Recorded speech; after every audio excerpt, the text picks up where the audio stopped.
L'OTAN suspend toute coopération avec la Russie en réponse au rattachement de la Crimée.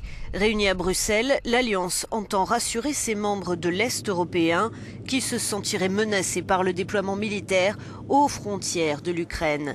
Si l'objectif est de conduire à une désescalade des tensions par voie diplomatique, l'OTAN mise sur les démonstrations de force. Les États-Unis envisagent d'envoyer un navire en mer Noire.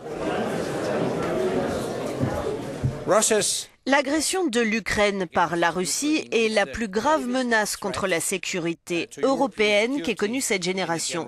Et cela défie notre vision de l'Europe en tant qu'union libre et en paix, estime le secrétaire général de l'OTAN.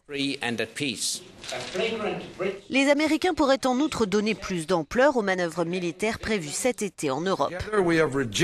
Ensemble, nous avons rejeté toute notion de légalité dans les efforts de la Russie à annexer la Crimée, lance le chef de la diplomatie américaine.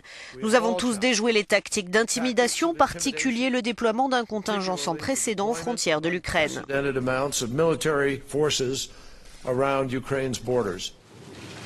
Washington reproche au président russe de ne pas avoir procédé au retrait partiel des troupes qu'il avait évoqué lundi avec la chancelière allemande. Les contacts entre alliés et russes se poursuivent malgré tout entre ambassadeurs afin de maintenir un semblant de dialogue sur fond de crise ukrainienne.